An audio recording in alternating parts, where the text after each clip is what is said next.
Okay, so thanks for watching. This is just a recording to run you through the BANT Wellness Solution guidelines.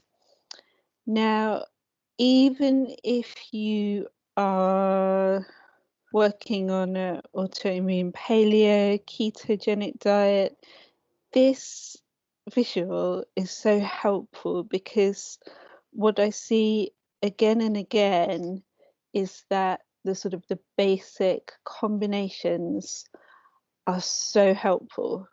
Even if you're going on to restrict carbohydrates or working on a specialized diet, the fundamentals in this visual guide are great to remember.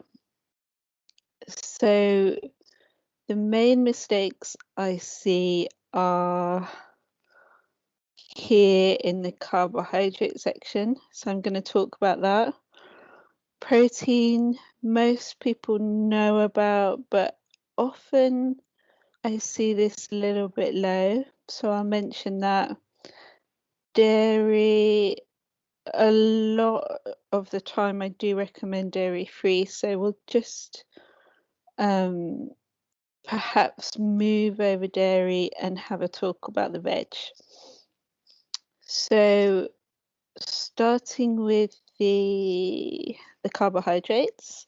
So here you can see recommended root vegetables. So that's things like carrots, beetroot, sweet potato.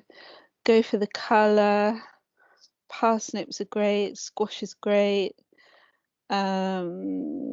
Not necessarily root veg, but definitely starchy, complex carbohydrates, and whole grains like wild and brown rice. Whole oats, definitely gluten-free for those of you who are on a gluten-free plan, something like a Lara or Root Health.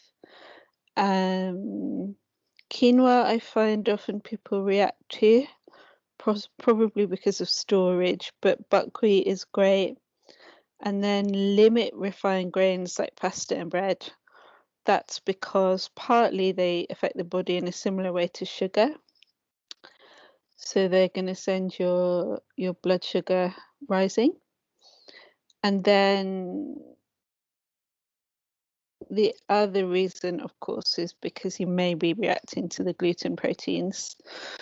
So that's the carbohydrates, and as you can see, that would occupy a quarter of the plate.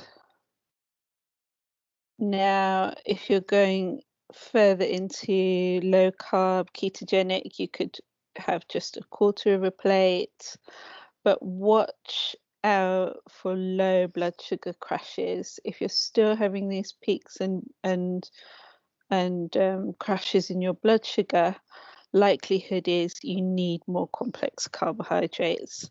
And then once you've mastered your blood sugar, then you can begin to think about fasting or low carbohydrate ways of eating. But make sure that you have that complex carbohydrate on your plate. And the other sort of trick that I see a lot is that people hear that they need to restrict carbohydrates, so that's what they do, and then because their blood sugar's crashing, they're reaching for biscuits and cookies and that sort of thing. So make sure that you have enough healthy complex carbohydrates on your plate. So the next quarter is the protein, and this is important to combine. So have your root vegetables with your fish or your rice with your chicken. Think about that combination. So what we don't want to have is, say, for example, a baked potato without that protein on the side. So mackerel with potato, something like that. And that protein can be vegetarian, of course. It could be eggs, brilliant source of protein. But if you are feeling tired, lacking energy, struggling to get through the day, make sure that you have a rule of thumb is about a palm size amount of protein on your plate, and then combine that with your complex carbohydrates. So breakfast would be something like nuts and seeds for the protein, and then oats for the carbohydrates. Lunch, you could have something like eggs and potato. That's a good combination for a lunch, something like that. And then for dinner, you could have, rice and fish, something along those lines. So always thinking about those combinations. If you're vegetarian, definitely include things like lentils, chickpeas, sort of hummus or something like that. And even more important that you include carbohydrates like buckwheat or something like that, which does have a good array of amino acids. That's the building blocks for your protein. So making sure, even if you're vegetarian, that that protein is on the plate. And then moving over to the other side of the plate, this is completely veg and fruit as well. So probably having your fruit at breakfast. Red and purple fruit is the absolute best. You can eat a punnet of that in one go without spiking your blood sugar too high. And then the amount of leafy greens is something that most people struggle with. So this is approximately 1 plate of green leafy vegetables per day, which is a lot. So if you're doing that, you're going to have to swap your pasta.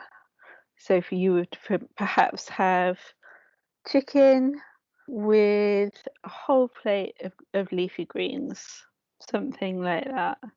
So really much more than we tend to think that we need. And then again, colourful vegetables, especially cruciferous vegetables like cauliflower, sulfur containing. These are going to help you with your liver function, detoxifying hormones like estrogen, sulfur containing vegetables like onions, garlic, so important. And then any kind of extra colourful veg that you want to include, like tomatoes, peppers. So just a really quick run through of those main components, always combining. And I'll talk a little bit more about oils and drinks another day perhaps, but I just wanted to show you this plate and just really get that message through about the types of combinations of macronutrients that you need on the plate. Any questions, pop them through to me.